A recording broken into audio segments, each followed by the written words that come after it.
கூட்டணி அமையுமான்னு கேட்டுன்னு இந்த போகலாம், மாபெரும் கூட்டணி அமைய போகுது, நீங்கள் எல்லாம் அசந்து போகிறீங்க அப்படின்னு சொல்லிட்டு இருந்தார் ஒருத்தர்.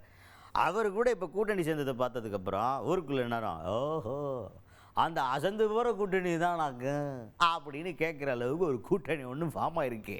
அதை பற்றி பெருமையாக வெளியே சொல்லியிருக்கிறாங்க. யார் யாருக்குள்ள கூட்டணி, இதை பற்றி யார் யாரெல்லாம் என்னெல்லாம் பேசியிருக்கா. எதிர்க்கட்சி தலைவர் எடப்பாடி பழனிசாமி அவர்கள், அவரும் பாமக தலைவர் அன்புமணி ராமதாஸ் அவர்கள் 2 பேரும் தான்.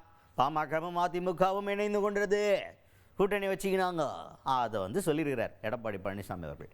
ரொம்ப நாளாக அவாய்ட் பண்ணின இந்த கூட்டணி தொண்டர்களுடைய விருப்பத்துக்கு இணங்க 2 கட்சி தொண்டர்களும் இதை தான் விரும்பிட்டு இருந்தாங்க. அதன்படி 2 கட்சி இப்போ கூட்டணிகளை வந்துடுச்சே அப்படின்னு அஃபிஷியல் ஸ்டேட்மெண்ட்டை விட்டுக்கிறாரு எடப்பாடி பழனிசாமி அவர்கள். வருகின்ற சட்டமன்ற பொதுத் தேர்தலில்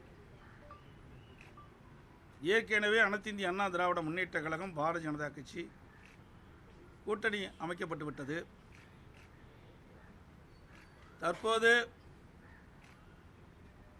எங்கள் கூட்டணியில் பாட்டாளி மக்கள் கட்சி இணைந்துள்ளது. பாட்டாளி மக்கள் கட்சியிலும் அவருடைய நிர்வாகிகள், தொண்டர்கள், தலைவர்கள் விரும்பியவாறு 2 கட்சியில் இருக்கின்ற தலைவர்கள், நிர்வாகிகள், தொண்டர்கள் விரும்பி இந்த கூட்டணியை அமைத்திருக்கின்றோம்.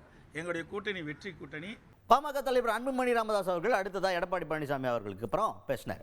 அவர் நான் சொல்கிறாருன்னா திமுகவை அழிக்கணும், தீய சக்தியை ஒழிக்கணும், ஊழலை அழிக்கணும், அதுக்காக வேண்டி தான் சேர்ந்துக்கிறோம், நான் வேறு ஒன்றும் கிடையாது அப்படின்ற மாதிரி ஒரு ஸ்டேட்மெண்ட்டை கொடுத்துருக்கிறாரு. பாமக அப்போ அஃபிஷியலாக அதிமுக தலைமையிலான கூட்டணிக்குள்ளே வந்துட்டாங்களா அப்படின்னு கேட்டால் இதுக்கு பஞ்சாயத்து வருமா வராதுங்கிறதுலாம் எதிர்காலத்தில் தான் நமக்கு தெரியும். ஏன்னா ராமதாஸ் அவர்கள் வெளியில் தான் இருக்கார். அவர் என்ன சொல்ல போகிறாரு இந்த கூட்டணி அமைக்கிறத பற்றி, இல்லை இது செல்லுமா செல்லாதானா அவர் என்ன மாதிரி லீகல் ஆக்ஷன்ஸ் எடுக்க போகிறாரு, இதெல்லாம் இருக்குது. அடுத்து ஆஃப்டர் மாத் அப்படிங்கிறதுலாம் அப்புறமா வருங்காலங்களில் நமக்கு தெரிய போகுது. அதுக்கு முன்னாடி இவங்க சேர்ந்ததை ஜோராக கொண்டாடின்னு இருக்கும்போது அவங்களோட ஜோராக நாமளும் இதை வேடிக்கை போது ரசிக்கலாம். அதனால் அன்புமணி ராமதாஸ் அவர்கள் என்ன பேசியிருக்காரு அப்படின்றத கேட்கமா. எங்களுக்கெல்லாம் மகிழ்ச்சியான ஒரு தருணம்.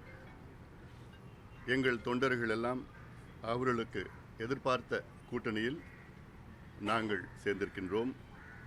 வலுவான கூட்டணி.